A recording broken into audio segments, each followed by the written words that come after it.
Hey guys, Epsy here. Today we're going to talk about my impressions on the final beta of CosmicBreak 2. CosmicBreak 2 is an anime-inspired robot vs. robot action MMO. It is also the successor to another anime MMO called CosmicBreak. It's a third-person shooter where two opposing teams are pit against each other to reduce each other's battle points. Now, with getting all the introductory stuff out of the way, let's talk about what we really came here for. How does this stack up compared to Part 1? If you want my honest opinion, I love what they've done now. It feels smoother, it has a lot more polish, and it's not locked to an RPS system, also classified as rock, paper, scissors, where one type is supposed to always beat another type, and then it contradicts itself later like it did in Part 1. What I especially like is they removed the curved battlefield and made it a flat playing ground so everything becomes visible compared to how it was in Part 1. And on top of that, weapons don't feel as massively locked on as they did before. You can dodge bullets, you can bob and weave, you can do whatever you need to do to avoid taking a shot, if need be. The one thing that I can say I love the most is the fact that now stages and matches feel a lot more dynamic as towers rotate and change positions, the stage evolves or destroys itself, and even the cost of dying increases as time goes on. They've even added changes to bots where pressing shift gives them a unique ability that can drastically change a battle depending on how you use it and how it's applied in a match. Robots are able to rain down missiles on a targeted area, debuff their opponents, or dash in and out of an area to inflict major damage or escape to safety. And oh my god, they unlock bits so all bots can use all wonder bits. You don't know how much I was aggravated by that in Part 1. I mean, I understand why they did it. It was to keep things in line and actually make certain bots use certain things. Supports use the healing bits, the air use the propeller bits, and then the lands use the slayer bits. But there were times where, being an art, I wanted to be able to use dual slayers, or being land, use dual beam bits. But by allowing players to pick up bits in stage instead of having to equip them in order to use them, and even granting players that are on the lower end of the scoreboard with random bits when they spawn, it allowed bits to become more of a bonus than an add-on. I also like the fact that they allow you to pick up and throw things that you find lying around the stage. It added more of that dynamic feel that I was referring to earlier to the stage and the battle. But I do wonder, what are the point of vases? I feel like they don't do any damage, they don't really travel anywhere, they're easy as heck to pick up, but why are they there? I mean, I'd rather sit through the wait time picking up a boulder if I know it's going to do more damage than go and pick up a vase, which is not going to do anything. And I wouldn't be surprised if a lot of players felt the same way as me when we were playing, we saw a vase, we would actually go and look for something else rather than picking up that vase. If you want me to be honest with you, I've even tried throwing up a power-up cube at an enemy rather than the vase that was sitting next to me. But you know what, enough about the vases, I'm going on a rant, I don't want to do that, but it brings me to another point. I've been saying a lot of good things about the game, and there's plenty more I can go on about, but this would take the video way too long, and I don't want to do that to you guys. Let's start talking about the cons. Where does CosmicBreak 2 start to fall short, or even doesn't stack up as well as it did in Part 1?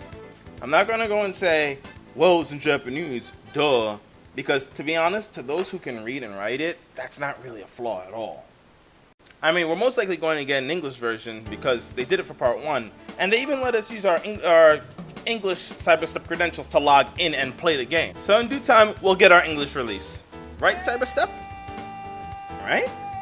But yeah, the flaws. The first flaw that I'm kind of worried about, I can't really say this is a flaw, but it's just a little concern I'm having. I'm seeing a rank system among the bots. Rank C, Rank B, Rank A, Rank S. And we've seen that C's, B's, and A's are able to battle each other, and you know, you have your chance of beating each other. But you do notice those subtle boosts when you rank your bot from rank C to rank B, and then from rank B to rank A. Your boost gauge gets a little bigger, you move a little faster, your health goes up a little bit. I didn't check for the health thing, to be honest with you, but I wouldn't be surprised if that's one of the bonuses. But the fact that they can battle each other is a good thing. And they, you know, like I said, you can be a rank C bot and beat a rank A, and be a rank B and beat a rank A or whatever. But my main concern is the fact that some of the bots are locked at rank C, and some can upgrade to B, and I think some of them can even rank to rank A.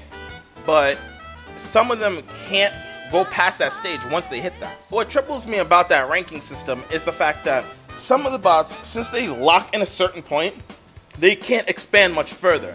Like, there are going to be fans of Zero Saber, there are going to be fans of Garula Bird, there are going to be fans of Katana Max. Heck, there are going to be fans of Tarantalic and Bugsy K. But the fact that that not all the bots can rank all the way to rank S together, can lead to power creep in the future.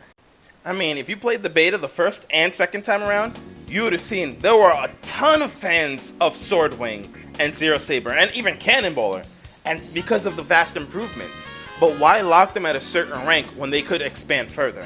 Like, why not allow them to hit rank S and allow all bots to truly play on the same battlefield? Like, with locking bots to the rank that they are, it kind of makes me feel like sooner or later, you'll play them as entry-level bots, but as time passes by, these bots will be long forgotten and nobody's going to remember them. Just like what happened in Part 1. Nobody remembers the Zero Saber, really. Nobody remembers the Swordwing. Nobody really remembers the Montez or the Katana Max. Everybody's kind of going to Hamuras and Estinas and Toy Box Girls and Aquila Girls and Haruka Langets and stuff like that. I kind of don't want to see bots get forgotten like they were in Part 1. It really changed the meta to the point where, like, certain bots are just completely useless. I mean, I won't even get started what Initium started. Russia and Eris literally knocked everything off the map in terms of being viable. Another thing about this rank system that kind of bothers me, and I've seen this happen in many other games, is rank S might not be the final rank that they hit. It might go to double S or triple S or rank X or rank Z and double Z. Another game that I played that was a lot like this that I was a big fan of until I started really seeing how this rank system played a role in it was SDGO, also standing for Super Deformed Gundam Online, where a rank C will never compete with a rank A unless you were like a god and the rank A user was just really bad, or a rank double S was just it. What was his name? Infinity Justice? That thing just reigned supreme. Skateboard robot, let's go. And seeing them take this direction really does worry me. But like I said, this is a beta, so this is mostly a concern rather than a con. Maybe they might actually do things right, maybe not. The future will tell. Something else that I noticed I would consider to be a con would be the fact that I didn't really find jammer classes to be that effective. Like, it felt like the class that nobody really wanted to play. Not because, like, it was useless and weak, but more so because I couldn't really see any effective weapons being used only on them or exclusive to them. And the fact that it seemed like nobody really understood the jammer class's role. From what I've seen and from what I've understood, jammers actually protect the power spots, they re-heal them a lot better, and they debuff the enemies quite a bit, which is great, but that's the most that we were able to see from them. In terms of going into a battle, jammers didn't really stand up like the way a Panzer would stand up to an aerial, or the way an aerial can beat a Buster. And that really bothers me because it's like, I would like to see the jammer class expand more than what it is now. I don't want to see them go back to what they did with the support class, where the most of the support class did was stun and heal. Like, there's much more capability, there's much more things that you can do with that class. The next thing I'm going to talk about, I would consider more of an opinion than a con, because some people may feel that this was the right way to go and some people may feel like it's not, but I would have to say it's the score system. In Part 1, the game focused heavily around killing each other. The more you got kills, the more battle points you would drop from the opponent, etc. And the power spot, yeah, it drained points from your opponent's team, but it wasn't really a necessity. You could just go around and kill. In this one, they focused more towards actually destroying the opponent's power point rather than killing. And because of that, it felt like it was a little too easy to get points at times, and other things felt a little felt less rewarding than anything else. Like, for example, you can go on like a 5-kill streak, and that would grant you some points, but kill like 3 power bits and you were clearly outscoring whoever was doing all those kills. And that bothers me because of the fact that it's like, why go through the effort of killing if we could just focus on each other's power points now? I mean, there was literally a match I played once where all I did was fly, grab a bomb, and throw it on a power spot. Go back, rinse, and repeat. And literally, I stayed in second place the entire time and didn't have to worry about dropping in points or whatever. Even when I died, I still stayed up there because all I focused on was the power spot. I think what they could do is tweak the score system just a little bit more to the point where killing grants you a little bit more of a bonus, or at least apply it to kill streaks. I don't want to use a Call of Duty term, but it's the best way I can explain it. Apply it to kill streaks rather than just focusing on the power spot and the power spot only. Next, we'll talk about the queue system for matchmaking. The way they had it in Part 1, I loved so much. Literally, you would go into a room, there's a timer at the top, and you'd see everybody in the match. You could check their commandos, see what they're running, be it teams or enemies. You can see the map preview. You can go to the shop, buy something real quick. You can go and do a quick customization or like fix up of your bots before the match starts. And then a big timer would come up on the middle of the screen when the match is about to start to let you know, hey, get in there. But now they reverted to you click on a button and it searches for matches. And the reason why I don't like that, especially for this game, was the fact that there were times when I would wait for a match and I was waiting for a minimum of 5 minutes. Yes, I had my commandos set. All my bots that were in the commandos had good stamina. I wasn't QAing wrong or anything of the sort. I was just literally waiting there, and I'm wondering what's taking so long. Why did you guys switch from that? I mean, it really bothers me. Yes, I know you wanted to get rid of the room hopping, but I don't think you really needed to go and change it that I had to search for matches. I think what it should have, or even when it searches for matches, I think what they should have done was set it to a certain timer. If it does not find a match within a set amount of time, at least a minute, have them restart the queue. This way it doesn't feel like a drag and everybody's sitting there and wondering what's going on, you know? Next, we'll talk about the lock-on. I mean, yeah, they got rid of the whole thing of weapons locking on like as harsh as they did in part 1. Like literally you could shoot a bullet and it would curve after the opponent sometimes, most of them. Or it would like literally you were hard locked and it was shooting that direction all the time. But now they allow you to choose between regular lock on or not, and not locking on. At first I was like, you know what, this is a little OP, just being able to lock onto an enemy and always hold sight on them. But after a while it became more of a burden than a benefit. There were times when I would try to I'm looking at an enemy and I'm trying to lock onto them because they're clearly in my line of sight, and all of a sudden I'll mouse wheel and I'll lock onto somebody way off my screen behind me in the air behind some building, and I'm like, how does that even compute? That shouldn't even be possible. But the lock on was, especially in the first beta, the lock on was unbearably harsh. I really wish they would stop using an auto lock on, because nowadays most games, they just allow you to just point your crosshair at somebody and shoot. If it hits the enemy, if they're in your crosshair, then it would hit the enemy. But if they move out of your line of fire or out of your crosshair, then you would miss the enemy. Why they resort to constantly locking on? I understand it's supposed to bring this robotic feel, but it just feels a little dated at times. And like I said, with the way the lock on is so harsh, it makes it really hard to actually try to sit down and use it. What I think they were aiming for was, if you're fighting, you're doing a one-on-one fight, they want you to resort to locking on, so this way you're locked into battle with that person. But when you're in the midst of a group, you're supposed to just use regular shooting. But I think if they just stayed to regular shooting the entire way, the game would feel a little bit smoother and weapons wouldn't have this whole set thing of, this is OP, this isn't. Woo! Alright, slash rant, we're done with the cons. Now let's move on to another category, or another topic. And this one's going to be a little different. But let's talk about concerns. What I'm about to state here aren't really bad things, they're not good things. They're more suggestions, and once again, things that I'm worried about that may come up in the future. First and foremost, I know we all have this on our mind, those who've already played CosmicBreak. Is this game going to be Garapon heavy? This is the question that's weighing on all our minds. And to be honest with you, I don't blame everybody for thinking that way. In CosmicBreak 1, our beta phase was amazing. We had events, we had all these things going on, the GMs were around, radio talk shows, and when it was all said and done, everybody vanished, and all we kept seeing were Garapon update, Garapon update, Garapon update, Garapon updates. Are we going to be seeing that again? And I beg of you, CyberStep, please don't do this. Like, I don't mean to be harsh, but this is pretty much the prime reason, and the prime reason alone, why your Kickstarter failed. I mean, honestly, if we had just gone with a cash shop instead, well, not really a cash shop, but more so that the shop actually had more content than what it actually did in the beginning, CosmicBreak wouldn't have plummeted so bad in terms of players dropping out, the game being considered pay to win, and honestly, the game actually becoming pay to win. For example, what they could have done with CosmicBreak 1 was they could have launched 10 bots every month. 6 in the shop and 4 for Garapon. The 4 that go into Garapon are exclusive, 1 comes out every week, and it's basically the symbol bot, the front page bot that you would see when you go to the store. The other 6 are guaranteed to be in the shop whenever they just have to put those in. And when enough time passes, they could easily take those Garapon bots and rotate them into the shop and then put new ones into the Garapon. This way you constantly have a steady flow of content, and at the same time your Garapons won't go stale or be unwanted. People will still want to roll them, and there'll still be new content going in there just as often as they did before.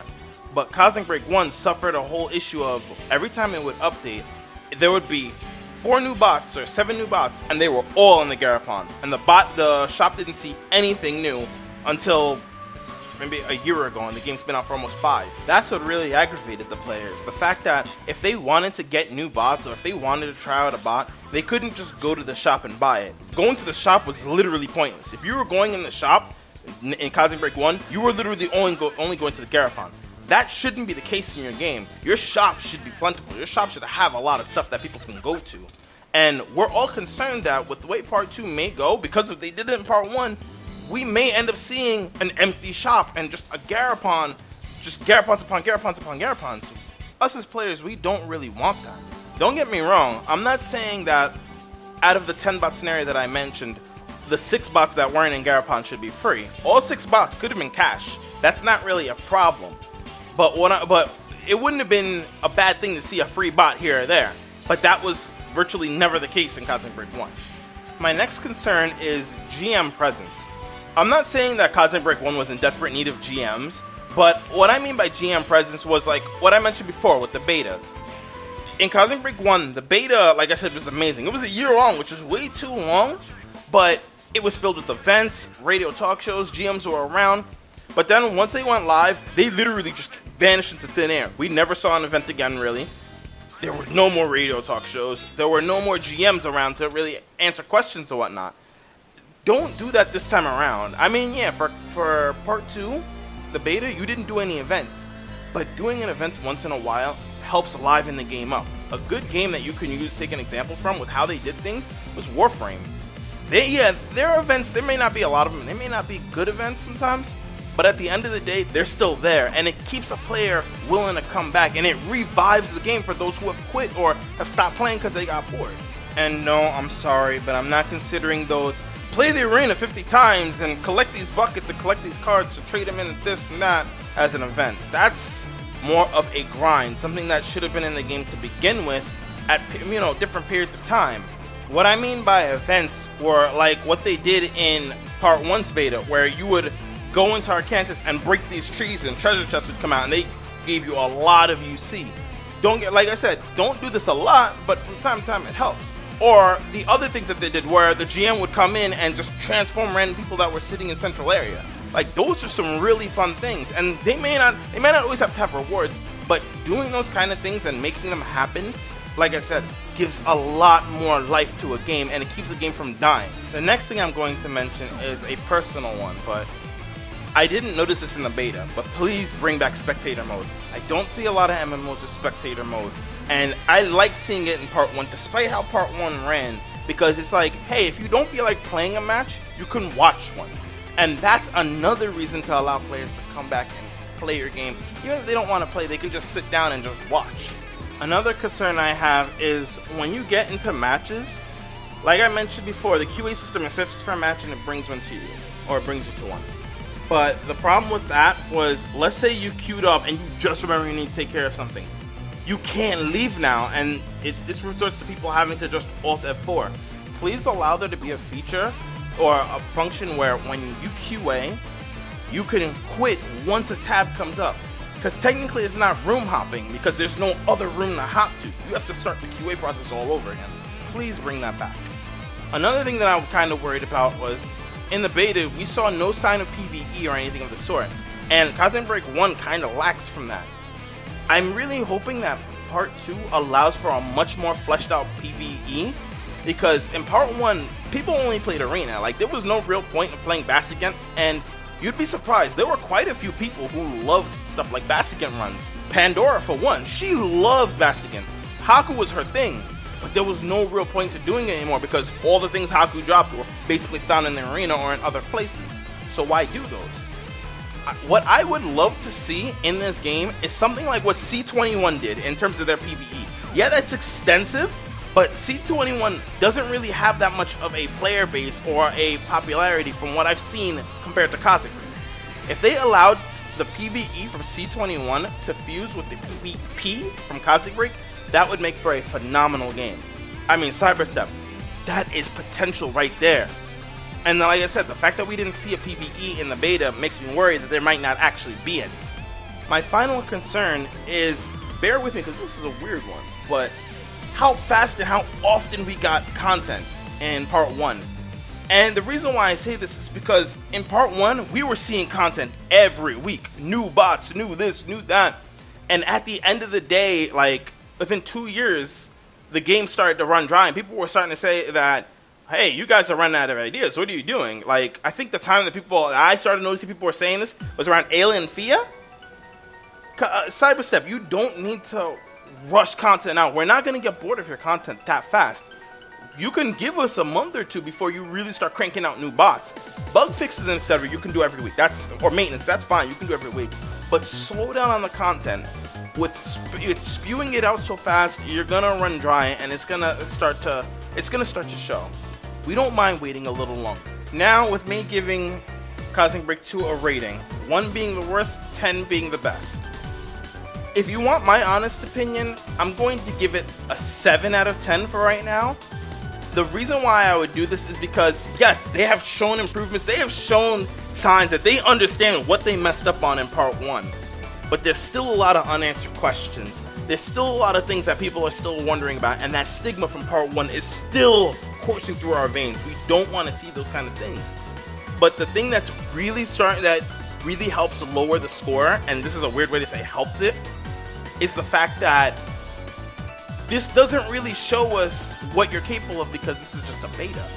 Where we felt that you rushed this when your Kickstarter failed, and within a month of saying, hey, this is what we'll do if we reach our goal, etc., you already launched the beta. You already did this, you already did that. And then within that same month, you already announced a release date, which is pretty much the next month after that.